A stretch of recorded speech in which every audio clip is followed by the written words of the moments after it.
৯৯ সনে আমাদের নেত্রী বেগম খালেদা জিয়ার হাতে মুসাফা হয়েছিল, তার থেকে আমি তাকে অনেক ভালোবাসি। আমার কাছে তো অত্যন্ত আনন্দের একটা দিন। দীর্ঘ 17 বছর আমরা এই অপেক্ষা করেছি যে মানুষ তাদের ভোট দিবে এবং মানুষ তাদের নেতা নির্বাচন করবে, তার এলাকায় যাকে সে পারফেক্ট মনে করে, যাকে মনে করে যে হ্যাঁ ওনাকে দিয়ে আমাদের কাজ হবে, তাদেরকে নির্বাচন করবে। এবং আমি বলতে পারি যে এবারের মতো এত ফ্রি এবং এত ফেয়ার নির্বাচন মনে হয় জাতি দেখেনি এর আগে। আমি বিএনপিকে নিবেদিত কর্মী, নগণ্য কর্মী, বিএনপিকে ভালোবাসি।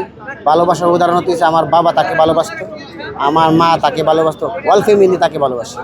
ভালোবাসার আমার 1996 সনে আমাদের নেত্রী বেগম খালেদা জিয়ার হাতে মুসাফা হয়েছিল, তার থেকে আমি তাকে অনেক ভালোবাসি। বাবুল ভাইকে আমরা সমর্থন করি এবং তার মহব্বতে, তার ভালোবাসা আজকে সে দীর্ঘদিন পর আমাদের এমপি সাহেব আজকে শপথ গ্রহণ করব।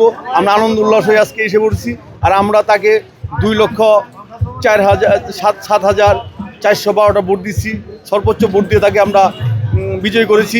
আমাদের আশা আকাঙ্ক্ষা আমাদের এলাকাতে তারেক রহমানের কাছে আমাদের আশা ভরসা, আমাদের ওই এলাকাটা যেন একবারে বাবুল ভাইকে ভালো একটা জায়গায় রাখে এবং ওই এলাকাতে সব একবার চাঁদামুক্ত, সন্ত্রাসমুক্ত এবং ভালো মানুষ দিয়ে যেন আমাদের এই মাদারগঞ্জের এই সংসদটাকে সুন্দরভাবে পরিচালিত করে।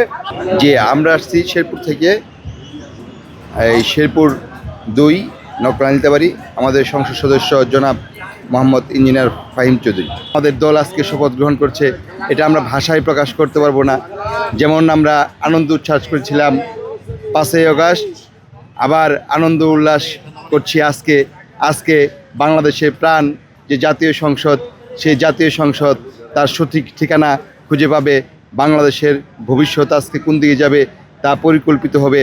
আমরা বাংলাদেশকে তারেক রহমানের নেতৃত্বে সারা বিশ্বের দরবারে হাজির করবো ইনশাল্লাহ। আমি আসছি শেরপুর ডিস্ট্রিক্ট নকলা থানা নকলা নালিতাবাড়ি 2 আসনের এমপি ইঞ্জিনিয়ার মোহাম্মদ ফাহিম চৌধুরীর উদ্দেশ্যে ফুল নিয়ে আসছি। আমরা তাকে শুভেচ্ছা জানাবো। 8 নং চরসদার ইউনিয়ন থেকে আসছি। তারেক রহমান প্রধানমন্ত্রী হচ্ছে, বিষয়টা আসলে কেমন লাগছে? আমার কাছে খুবই আনন্দিত। আর আমি ছোটকাল থেকেই জিয়ার আদর্শের সৈনিক। আর তারেক রহমান প্রধানমন্ত্রী হচ্ছে, এটা আমার অল পরিবার সবাই আনন্দিত খুবই।